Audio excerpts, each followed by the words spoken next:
Il est 16h50, c'est l'heure du grand dossier. Soyez les bienvenus en direct sur LCI, Canal 15. La première puissance du monde est en train de se déchirer sous nos yeux. De nouveaux heurts ont éclaté à Los Angeles malgré le couvre-feu entre les forces de l'ordre et les manifestants qui s'opposent aux policiers en charge d'arrêter les migrants avant leur expulsion. Le foyer de la colère s'est propagé à l'ensemble des États-Unis. Regardez, c'est impressionnant. De Seattle, San Francisco, Las Vegas, en passant par Dallas, Austin, au Texas. Pourtant, un État pro-Trump où la garde nationale s'est déployée comme en Californie. L'intervention de cette garde nationale en dit long sur ce qui se passe en ce moment outre-Atlantique. De telles images nous ramènent aux émeutes de 92, à LA ou encore aux manifestations violentes qui avaient suivi la mort de George Floyd il y a 5 ans.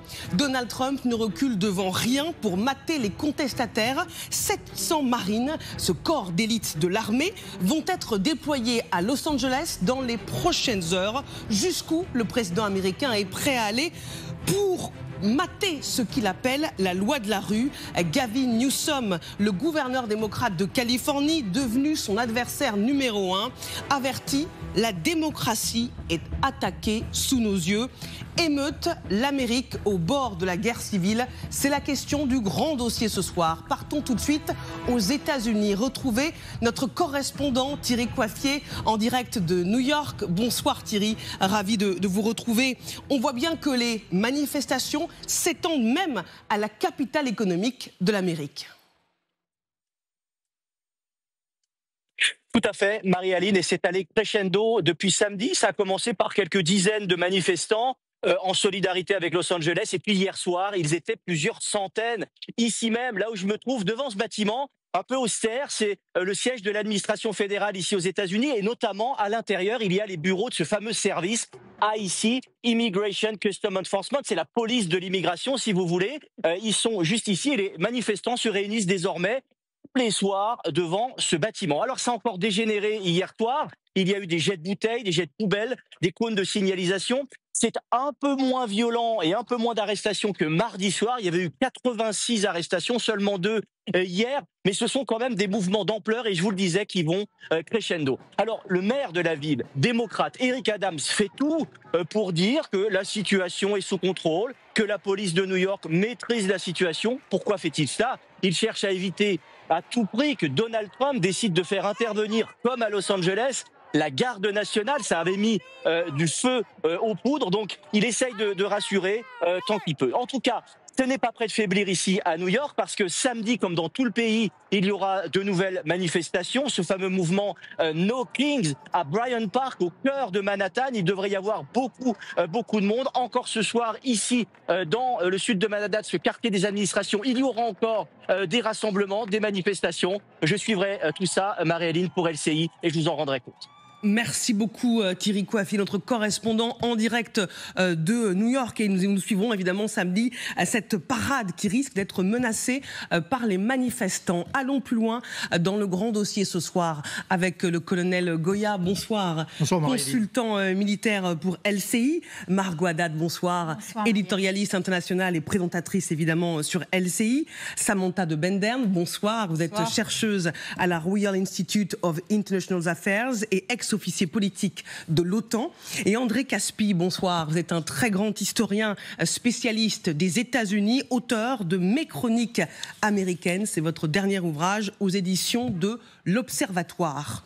Ce sont des images qu'on ne pensait pas revoir si vite aux États-Unis. Des scènes de guérilla urbaine à travers le pays depuis près d'une semaine. Des protestations déclenchées par la politique migratoire de Donald Trump. Regardez.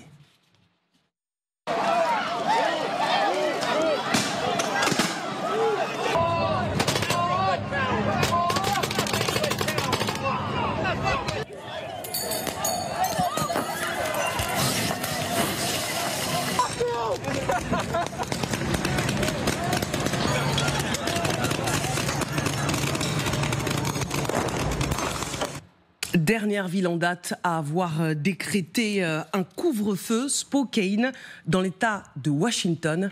Écoutons. Je sais que notre communauté locale d'immigrés et de réfugiés éprouve une peur énorme. Je suis de tout cœur avec les familles qui sont séparées ou qui craignent de l'être.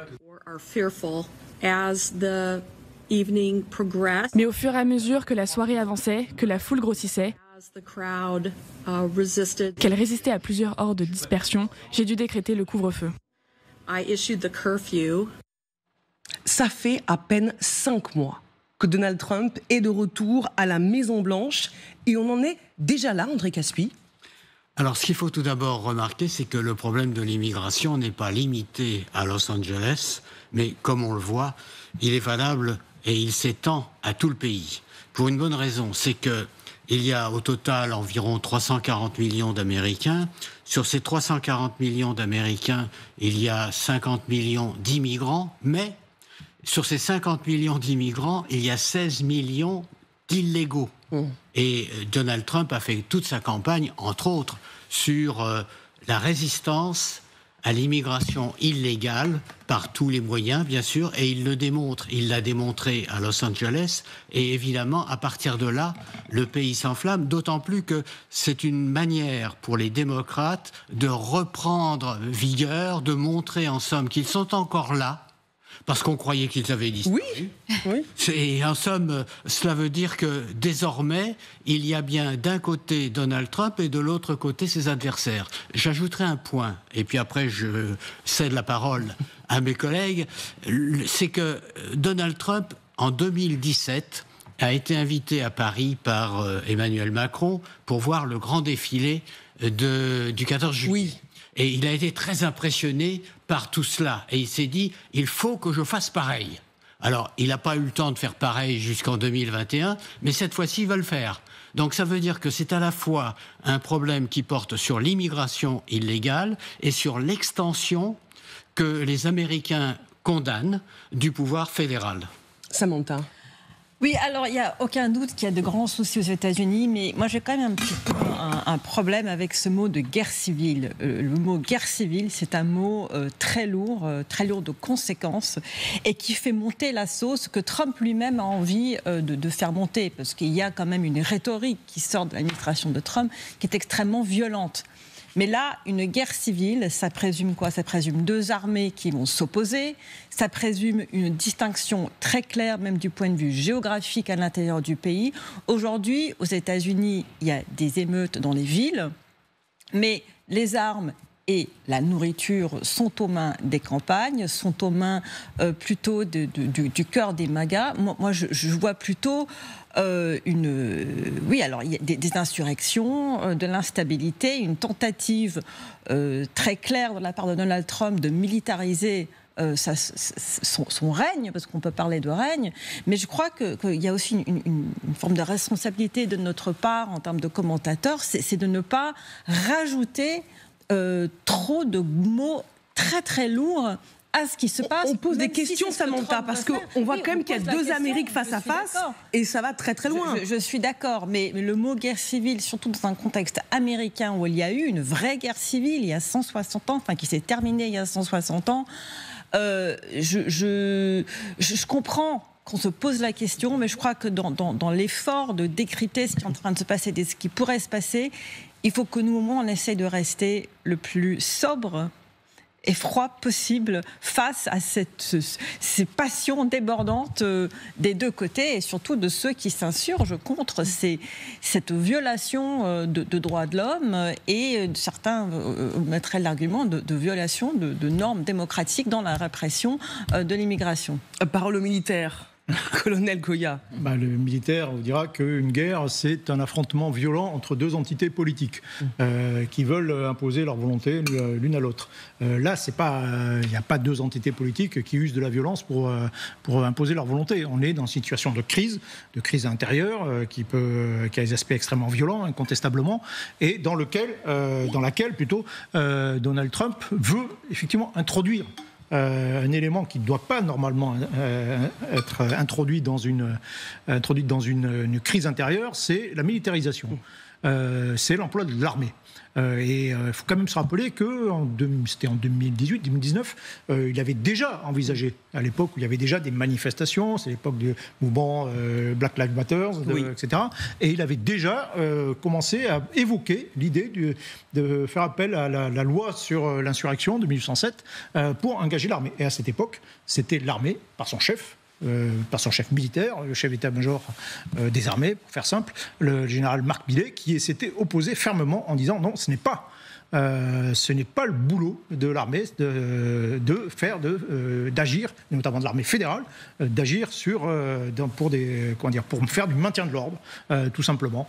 Et donc, il faut quand même rappeler que Donald Trump a commencé son mandat en décapitant le commandement de l'armée, en y plaçant des fidèles, y compris les 3 juges militaires des trois principales armées qui sont là pour juger de la conformité de l'action militaire avec le droit.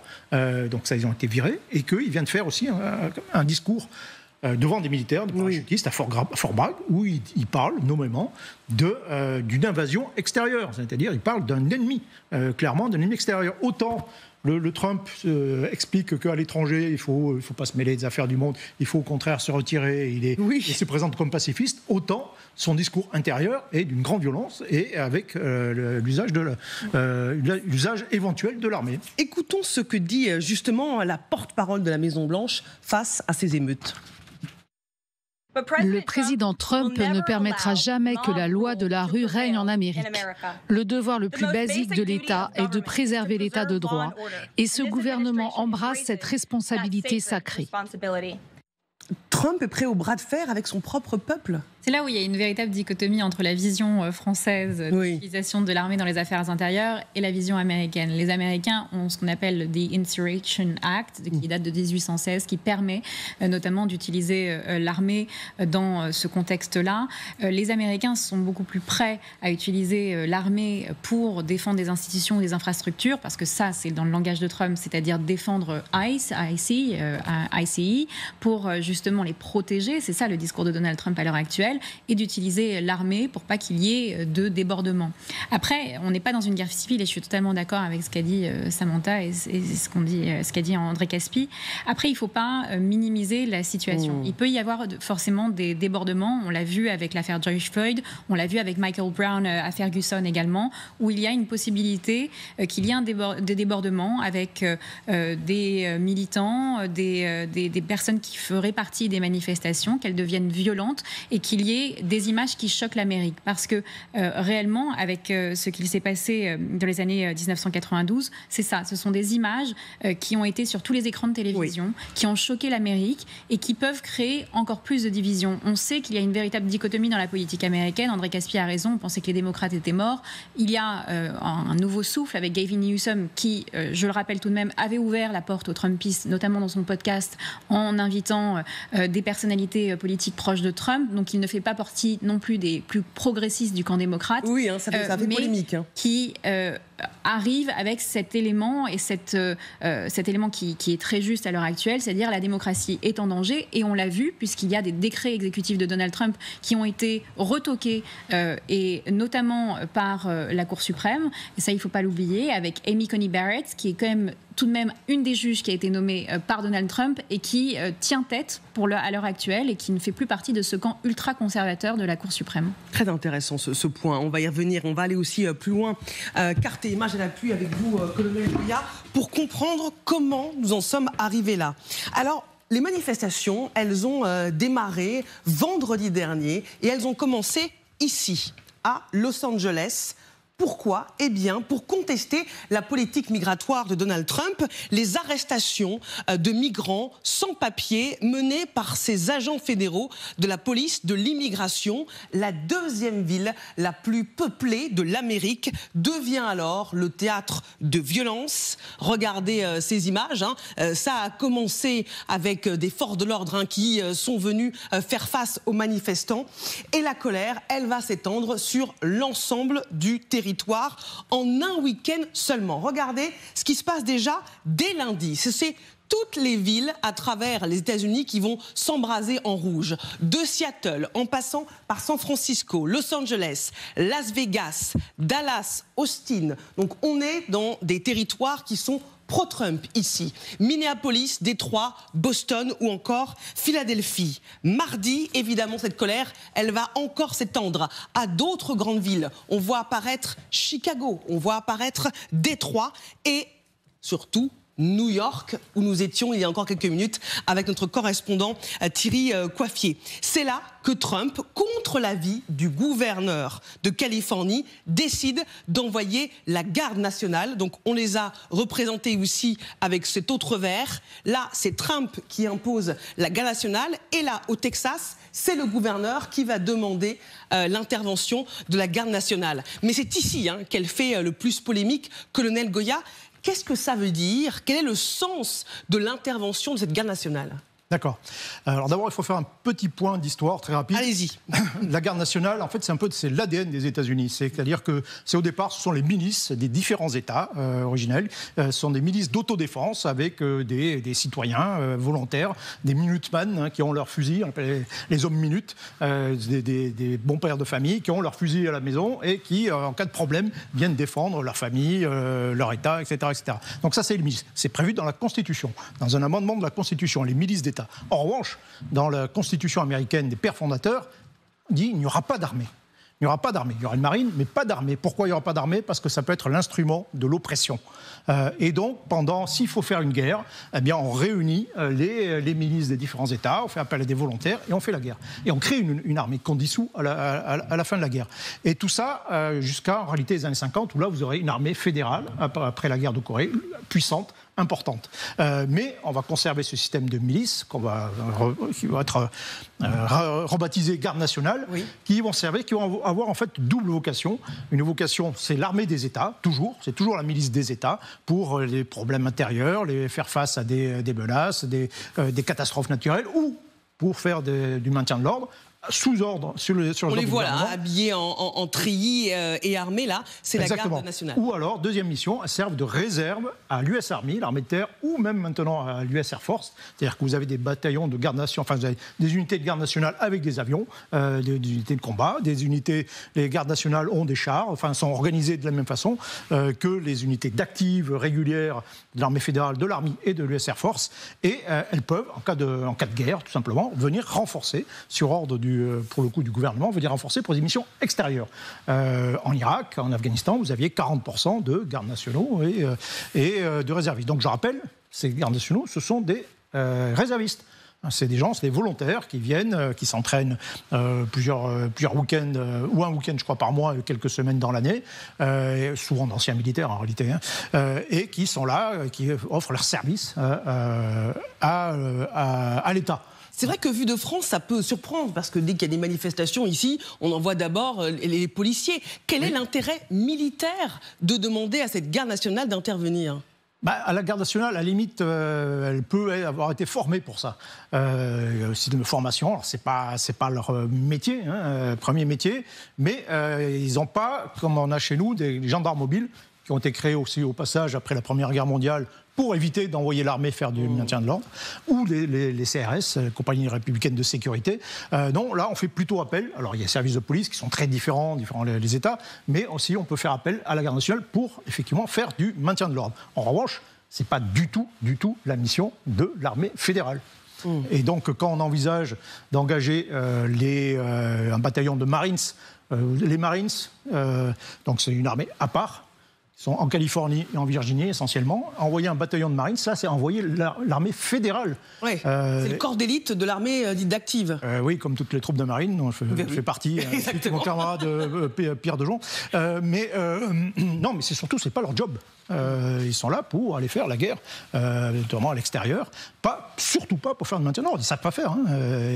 Alors, on ne sait pas très bien pourquoi ils seront engagés, peut-être pour faire de la protection simplement de sites. En fait, on le sait, c'est un geste politique. Ils vont servir à rien sur place. sinon peut-être à stresser encore plus la situation, mais c'est surtout un geste purement politique. Ah, ça on l'aura bien compris. Merci colonel Goya. Je voudrais qu'on regarde les messages qui ont été postés par Donald Trump sur son moyen de communication préféré, son réseau Truth Social. Los Angeles a été sûr et calme au cours des 2 dernières nuits. Notre formidable garde nationale, avec un peu d'aide des Marines, a permis à la police de Los Angeles de faire efficacement son travail. Ils ont tous bien travaillé ensemble, mais sans les militaires, Los Angeles aurait été une scène de crime comme on n'en avait plus vu depuis des années. Voilà le récit que Donald Trump veut imposer. Est-ce que Donald Trump veut aller encore plus loin pour contrer ce qu'il appelle la loi de la rue? Est-il prêt à renvoyer l'Amérique à ses heures les plus sombres? C'est ce que nous verrons dans un instant dans le grand dossier. À tout de suite. Vous êtes bien devant le grand dossier consacré à cette question. Émeute, l'Amérique au bord de la guerre civile, avec le colonel Michel Goya, avec Margot Haddad, Samantha de Bendern et André Caspi, grand spécialiste de l'Amérique. Jusqu'où ira Donald Trump pour contrer ce qu'il appelle la loi de la rue? Regardez cette image. Les manifestants anti-Trump, opposés à sa politique migratoire, brandissent massivement des drapeaux étrangers. C'est un symbole de contestation et parmi eux le drapeau mexicain, devenu symbole de fierté et de solidarité, est perçu par d'autres comme une provocation, à commencer par les proches du président américain et le président américain lui-même qui voit le signe d'une invasion étrangère. Écoutons-le. Ce sont des animaux. Ils portent fièrement les drapeaux d'autres pays, mais ils ne portent pas le drapeau américain. Ils ne font que le brûler. Est-ce que vous avez vu beaucoup de drapeaux être brûlés? Ils n'étaient pas brûlés par des gens de notre pays ou par des gens qui aiment notre pays. Les personnes qui brûlent le drapeau américain devraient aller en prison pendant 1 an. André Caspi, ces drapeaux étrangers contribuent, qui sont brandis par les opposants à Donald Trump, à mettre le feu aux poudres? C'est-à-dire qu'au fond, c'est la concrétisation de ce problème. C'est-à-dire qu'on voit bien que pour bon nombre d'Américains, les immigrants illégaux qui brandissent le drapeau mexicain ne sont pas et ne veulent pas devenir des citoyens américains. Il ne faut pas oublier que la frontière entre les États-Unis et le Mexique mesure 3200 kilomètres. 3200 kilomètres. Là-dessus, évidemment, il y a eu la construction du mur. Mais le mur, c'est 150 kilomètres seulement. Et Donald Trump avait beau promettre qu'il allait faire construire le mur aux frais du Mexique, et il n'empêche que ça n'a jamais donné lieu à une construction accélérée. Donc le résultat, si vous voulez, c'est que pour beaucoup d'Américains, il y a là une sorte d'invasion étrangère, d'autant plus qu'on leur a souvent dit que parmi ces immigrants, il y a des gangsters, il y a des trafiquants, il y a des vendeurs de drogue, bref, il y a toute une population dont l'Américain moyen ne veut pas. Donc cela veut dire que Donald Trump s'appuie sur un sentiment très fort qui existe aux États-Unis et qui, en somme, se manifeste par sa volonté de réprimer tout mouvement qui proviendrait de ces immigrants illégaux. J'ajouterai un point, ça sera le dernier. Je vous en prie, la dernière fois qu'il y a eu une grande manifestation avec la garde nationale contre un État, c'était en 1965, dans l'État d'Alabama. Le président était démocrate, Lyndon Johnson, et s'il intervenait en Alabama, c'était précisément pour faire appliquer les droits civiques. Donc ça veut dire qu'au fond, la garde nationale, c'est vrai, c'est un instrument qui peut être manipulé par le président des États-Unis, d'autant qu'il s'appuie sur une loi de 1807, comme le colonel l'a rappelé très justement. Mais cela veut dire aussi qu'il y a dans la population américaine cette volonté, en somme, de maintenir le sentiment national à l'encontre de ces immigrants qui viennent travailler, mais qui n'hésitent pas à manifester brutalement dans la rue contre des soldats, même des soldats d'occasion, que sont les membres de la garde nationale. Oui, il joue l'Amérique contre notre Amérique. Quand il parle d'animaux, il parle des Américains, il parle d'une partie de son peuple. Samantha. Oui, c'est un langage qu'on a déjà vu souvent chez Donald Trump. C'est un langage qu'il a utilisé même au moment de sa campagne électorale. Il a parlé de rats, il a parlé d'animaux. Et ce qui est très inquiétant dans son langage, et il y a une politologue américaine qui s'appelle Anne Applebaum qui a écrit plusieurs articles là-dessus, en parlant du langage de Trump qui emprunte des mots et des expressions qui viennent de l'Europe des années 30, de l'Italie, de l'Allemagne. Et donc ce genre de langage est très inquiétant. Donc si vous voulez, on a quand même un dossier qui est relativement complexe, parce que d'un côté, il y a cette radicalisation de Trump, de son langage, son utilisation de la garde nationale, sa menace d'utiliser l'armée aussi à l'intérieur du pays, ce qu'il ne peut pas faire. De l'autre côté, vous avez les démocrates, les Américains qui manifestent contre les violations de droits de l'homme qui sont commises par ICE, donc la branche de la police anti-immigration. Oui. Et puis vous avez aussi des migrants qui manifestent. Et c'est vrai que c'est beaucoup plus compliqué quand vous avez des migrants qui manifestent dans un pays qui n'est pas le leur. Après, il faudra aussi savoir quel est le pourcentage de ces migrants qui sont des citoyens américains qui ont décidé aussi d'utiliser leur identité mexicaine, ce qui est en effet problématique dans ce cas. Et donc, et c'est pour ça que c'est un dossier qui n'est pas si facile que ça. Et vous rajoutez à ça, et ça, j'en suis absolument convaincue pour avoir lu des papiers là-dessus et en connaissant le modus operandi et des MAGA et de ceux qui veulent profiter du chaos aux États-Unis, c'est que parmi ces manifestants, il y aura absolument évidemment des personnes qui sont là, des fauteurs de troubles, qui vont renforcer la violence. Et donc tout ça, on est parti pour une série qui risque, une violence qui risque de continuer à s'aggraver. Oui, André Caspille, je voudrais juste ajouter un point, parce que je suis tout à fait d'accord avec ce que vous venez de dire, mais c'est que tout cela profite au Parti démocrate. Et le Parti démocrate, jusqu'à aujourd'hui, était quasiment inexistant. Oui. On ne sait plus où il est. Il n'y a plus de leader. Alors, Gavin Newsom, le gouverneur de la Californie, en effet, essaye de prendre la tête d'un mouvement, mais le même Newsom n'a pas voulu se lancer dans la campagne électorale pour la présidence, parce qu'au fond, il estimait que ses chances étaient limitées, et il avait raison. Donc, ça veut dire qu'au fond, aujourd'hui, c'est pas simplement un conflit ethnique, c'est aussi un conflit politique dont les démocrates espèrent tirer parti, au même titre, d'ailleurs, que Donald Trump espère lui aussi tirer parti de ce conflit. Ce qui veut dire qu'en fait, les deux partis ont au moins un point commun, c'est qu'ils utilisent les manifestations. Ils ont intérêt à ce que ça continue. Mais Margot, vous appuie tout de même sur quelque chose de très profond au sein de la société américaine. C'est-à-dire que c'est pas Trump, en mettant de l'huile sur le feu, qui va ouvrir complètement cette division. Cette division, elle est là depuis des années. C'est un poison lent qui refait surface avec notamment les décisions radicales de Donald Trump.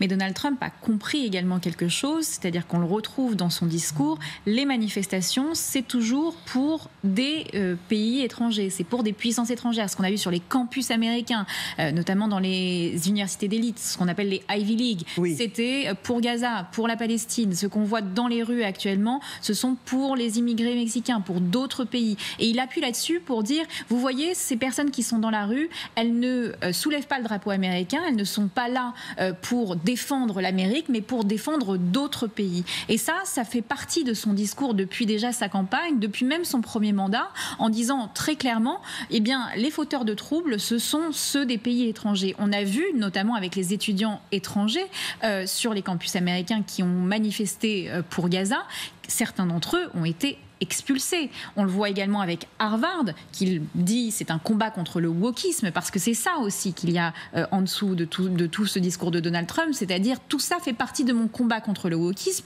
avec Harvard puni de l'admission de ses étudiants étrangers. Donc il y a aussi dans ce discours de Donald Trump un retour à une forme de souverainisme, c'est-à-dire parler à ses partisans en leur disant, vous voyez, moi je suis le candidat qui défend l'Amérique, alors que les démocrates sont plus dans une défense d'un modèle des démocraties autour du monde, en s'alliant notamment avec des pays qui ont la même vision qu'eux. Et donc là, on voit bien une division très profonde au sein de la société américaine. On voit ces images de Donald Trump en direct de Washington, en train de prononcer un discours alors qu'il doit signer des projets de loi, une manière de montrer que business as usual, on continue, même si les frondeurs sont dehors à travers l'Amérique. Colonel Goya, à quoi joue-t-il Donald Trump ? C'est une bonne question.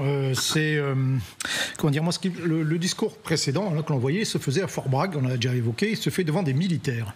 Et il dit notamment des générations, il explique, des générations de héros n'ont pas versé leur sang sur des rivages lointains pour voir notre pays détruit par une invasion du tiers-monde.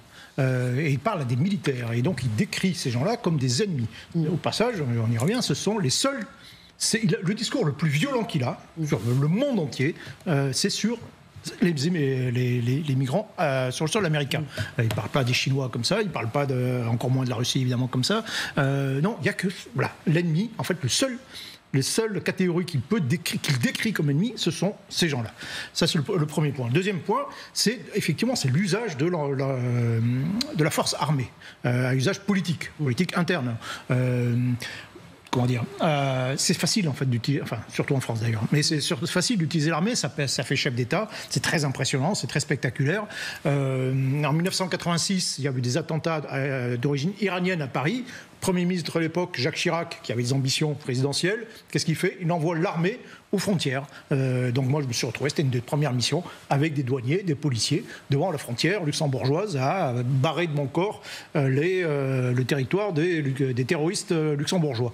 Bon, ça n'avait évidemment aucun intérêt, c'était débile au point de vue opérationnel, ça ne servait à rien, sinon à faire de la gesticulation politique. À la limite, et l'opération Sentinelle, par exemple, c'est un peu ça aussi, mais à la limite, ce sont j'appelais ça des opérations anxiolytiques, qui sont là éventuellement pour rassurer, faire une démonstration de capacité politique, et en même temps peut-être pour rassurer. Là, c'est clairement une intention d'avoir montré ses capacités politiques, mais c'est aussi très clairement une intention de stresser, d'en rajouter, et même de chaotiser d'une certaine façon une situation dont on pourra effectivement tirer pour un profit politique. Et Michel, vous avez appelé ça Fort Bragg. Ça ne s'appelle plus Fort Bragg, oui, en ça plus, s'appelle ça Fort Liberty, et ça a été renommé par Joe Biden justement parce que Bragg était un général de l'armée sudiste pendant la guerre de sécession, donc ça rappelle encore le combat contre le wokisme. Pareil pour Fort Lee, il réhabilite les noms de généraux confédérés pour ce qui avait été le combat de Joe Biden d'ailleurs. Alors, Donald Trump, convaincu qu'il est du bon côté, du côté du bien, parce qu'il a toujours cette vision binaire, les méchants contre les gentils, assisté hier à Washington à une représentation de la comédie musicale Les Misérables, adaptée du roman de Victor Hugo. Et écoutons ce qu'il dit à son arrivée, très confiant, de bonne humeur. Nous allons sauver le Kennedy Center. Nous allons le rendre incroyable. Le son ici est toujours excellent. Le bâtiment est en bon état, oui. Le son est excellent ici et vous le verrez ce soir. Mais ça, le son, c'était avant qu'il ait droit à ce comité d'accueil.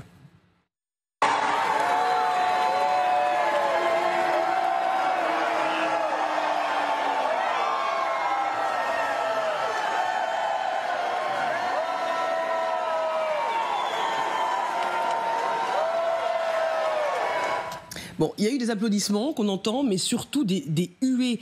André Caspi, qu'est-ce que ça dit des États-Unis qu'après seulement 5 mois après son retour au pouvoir, il ait droit à un tel accueil? Qu'est-ce que ça dit de New York? Oui. New York, ce n'est pas les États-Unis tout entiers. Bonne précision. Donc, autrement dit, à New York, en effet, il y a un mouvement libéral qui est évident. Et en même temps, New York est plutôt démocrate et non pas républicain.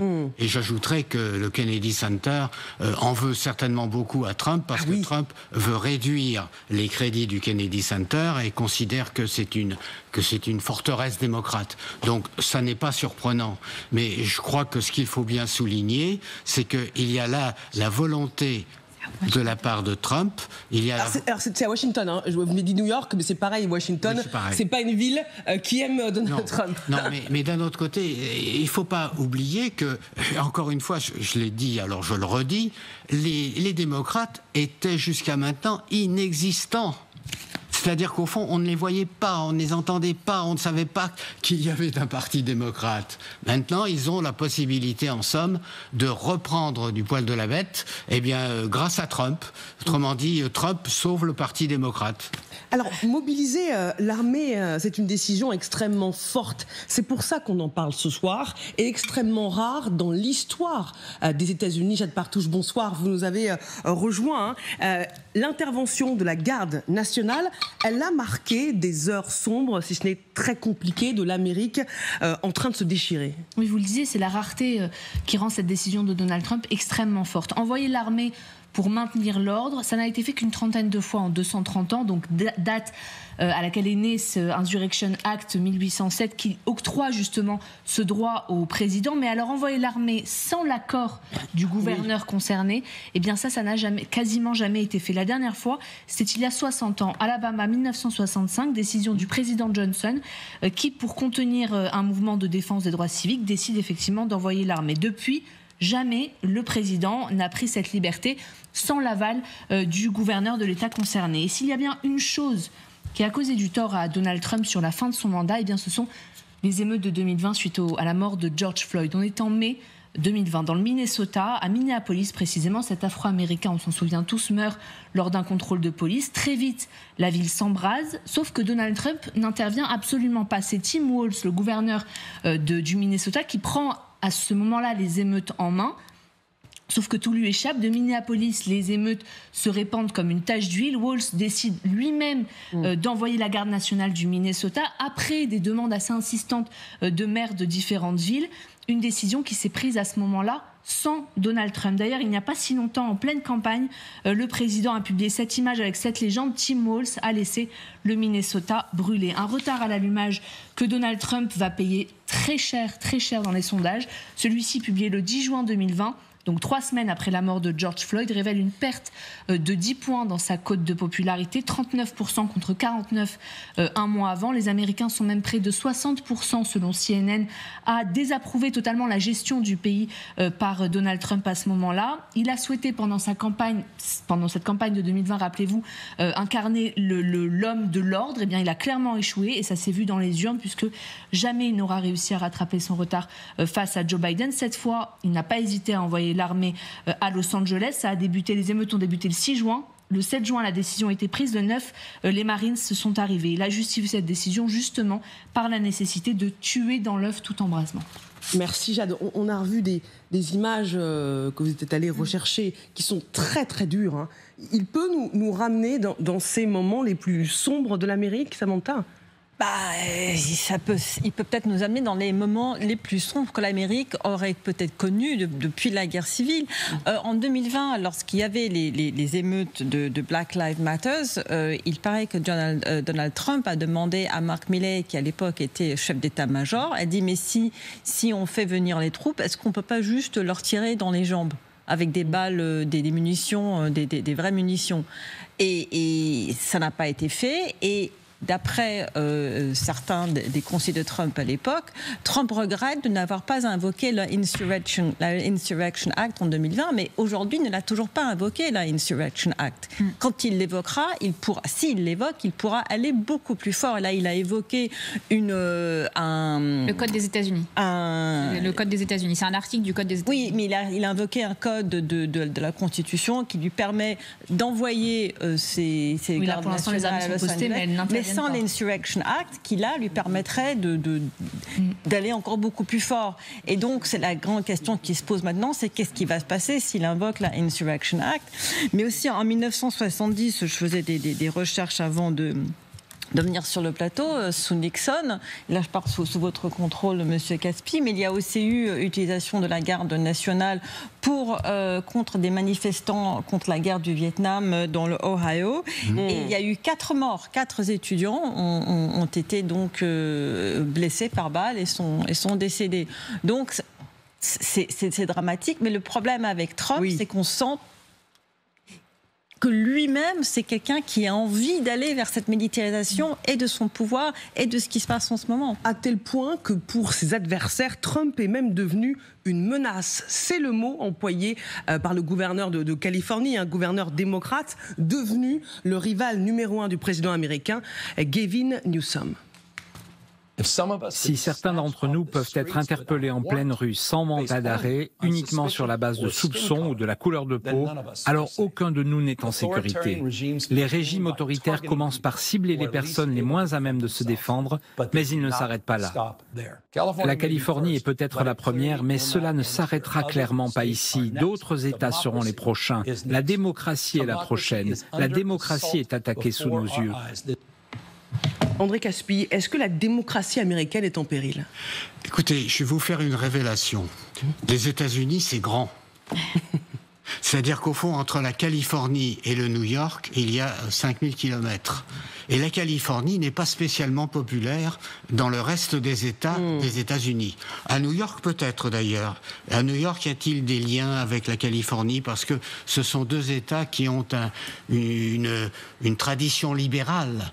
Mais si vous prenez d'autres États, si vous prenez le Texas par exemple, si vous prenez l'Alabama, si vous prenez le Minnesota même lui-même, vous verrez qu'il n'y a pas forcément une sympathie très forte pour le gouverneur de Californie qui a beaucoup hésité au moment des élections présidentielles. Il s'est demandé j'y vais pas. Finalement, il n'y est pas allé parce qu'il savait très bien que Trump l'emporterait contre lui.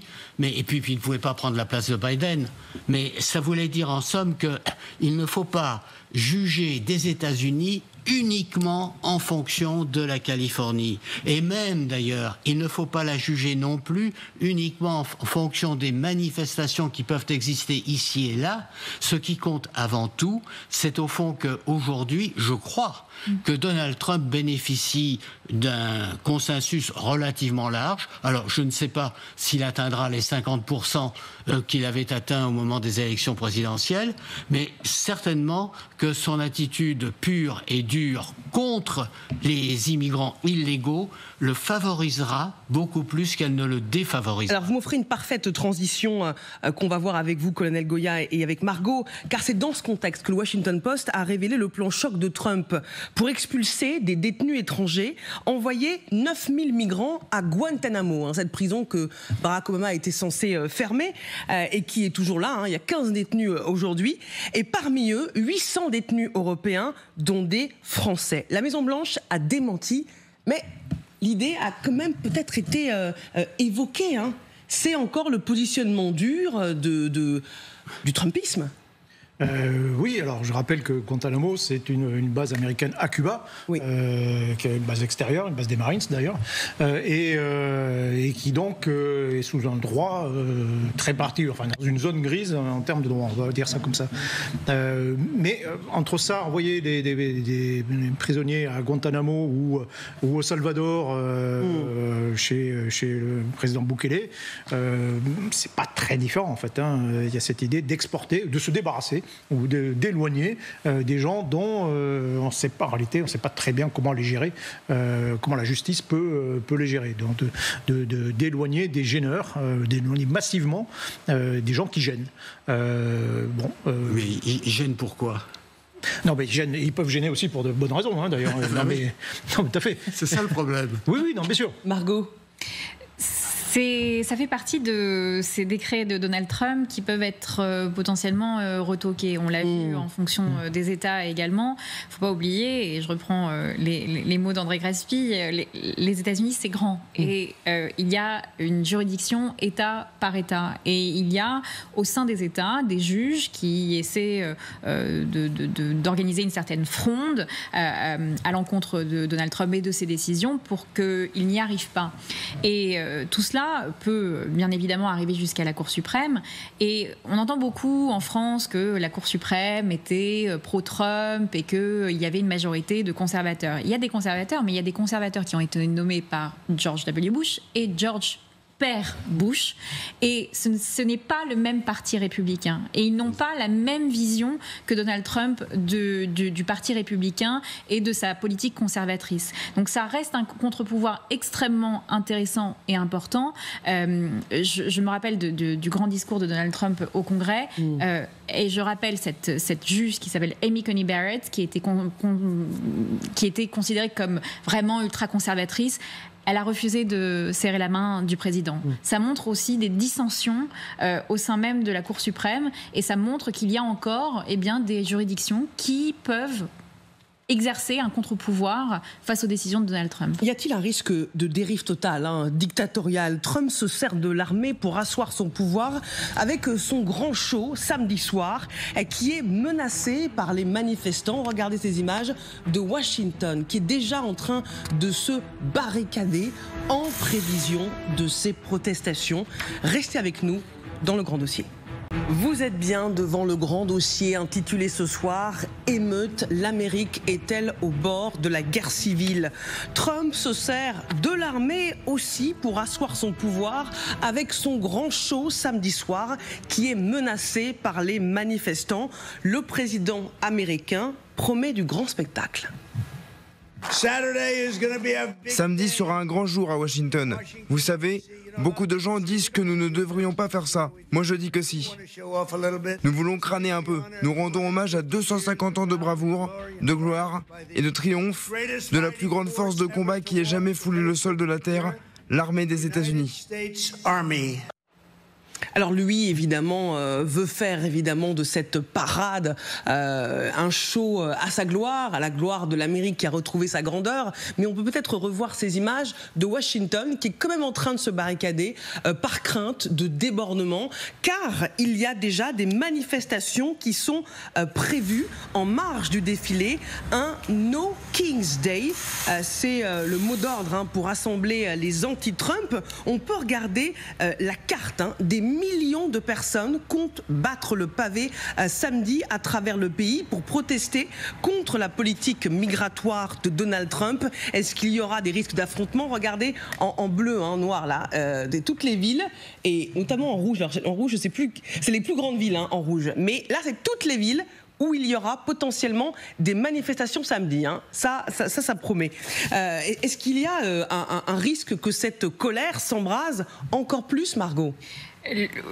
Tout d'abord, les manifestations aux États-Unis, quand elles sont organisées plusieurs jours à l'avance, elles sont généralement très impressionnante. Il faut savoir que toutes les associations mettent de l'argent, les associations de défense de droits civiques, de droits à l'immigration, affrètent des bus dans tous les États-Unis, se rendent à Washington avec bus, avions, et vous avez en fait des centaines de milliers de personnes qui se réunissent à Washington, et il y a potentiellement des risques de débordement parce que quand à Washington il y a une pression aussi forte lors des manifestations, il y a un rapport avec la force, avec les forces de l'ordre, qui devient très très compliqué. Il faut savoir que Donald Trump remet tout le temps sur la table le fait que Washington est une ville d'élite, avec des personnes qui ne comprennent rien à l'Amérique, à l'américain moyen, à l'Amérique du Midwest, qui est complètement déconnectée de la réalité. Donc il va faire en sorte de montrer que ces personnes qui prennent de leur argent personnel pour venir à Washington, pour se battre pour une cause qui pour lui est juste et pour son électorat également,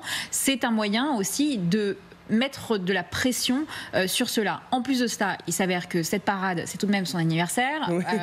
C'est aussi quelque chose qu'il met en place pour glorifier l'Amérique, glorifier également ses actions, remettre sur la table le défilé militaire comme une démonstration de force sur la scène internationale. Et donc là, il y a tout de même deux Amériques qui s'affrontent complètement, avec ceux qui voudraient que ce soit une fierté nationale et ceux qui voudraient faire en sorte que ce soit un chaos total. Alors quel est le sens de ces défilés? Regardez ce qui est dit dans le communiqué des No Kings, des opposants. Le 14 juin, jour du drapeau, Donald Trump veut des chars dans les rues et une démonstration de domination télévisuelle pour son anniversaire. Un spectacle censé ressembler à de la force, mais le véritable pouvoir ne se manifeste pas à Washington, il surgit partout ailleurs. On peut regarder ce que cette parade représente en chiffres, en termes de soldats qui vont défiler, 7000 soldats, 150 véhicules militaires, 50 avions, pour un coût estimé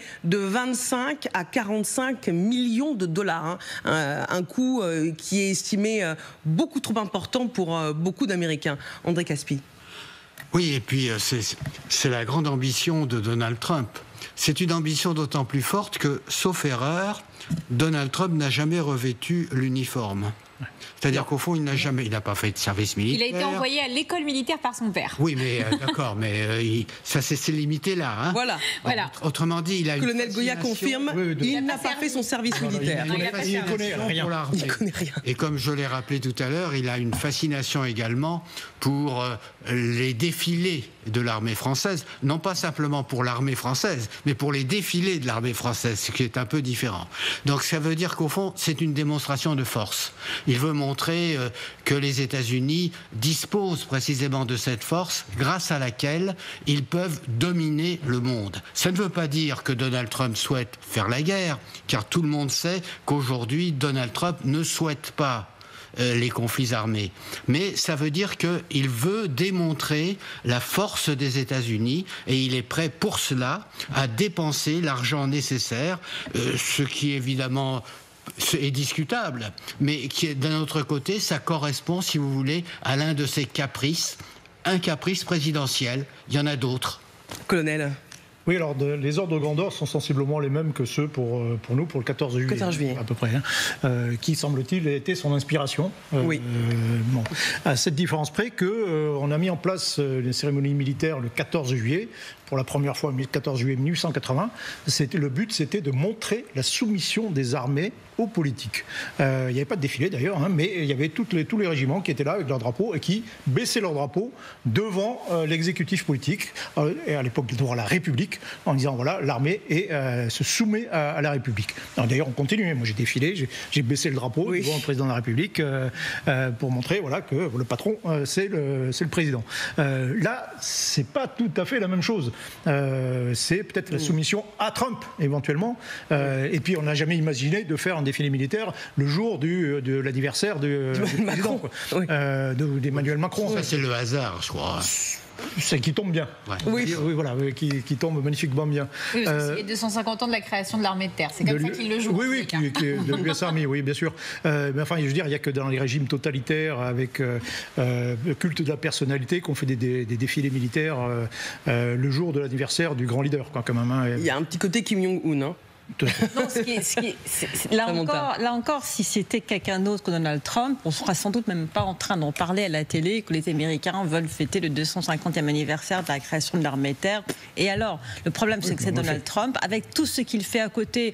On a parlé on s'est posé la question de est-ce que les États-Unis vont vers la fin de la démocratie? Alors, pour le moment, non. Il reste, comme Margot l'a vraiment bien souligné, un pouvoir judiciaire totalement indépendant. Il reste une presse indépendante, mais ces institutions sont attaquées par Donald Trump, parce que lui ne comprend pas pourquoi un juge ne fait pas ce que lui dit le président. Il n'accepte pas une presse qui lui pose des questions compliquées, ou qui le contredit, ou qui dit des choses sur lui qu'il n'aime pas. Et donc, dans les mains d'un homme qui a l'air de ne pas aimer, de ne pas comprendre, de ne pas être prêt à défendre ces institutions indépendantes qui sont le pilier d'une démocratie. La démocratie, ce n'est pas que les élections.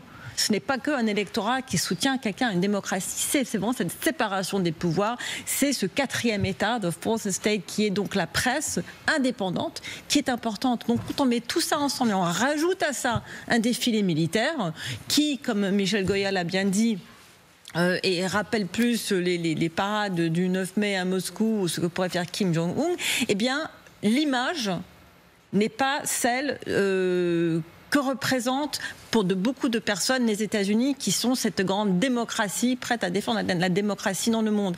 Et l'image aujourd'hui, elle compte, même si les faits sont encore, et heureusement, que les États-Unis restent aujourd'hui une démocratie. Merci à tous et à toutes pour ce grand dossier.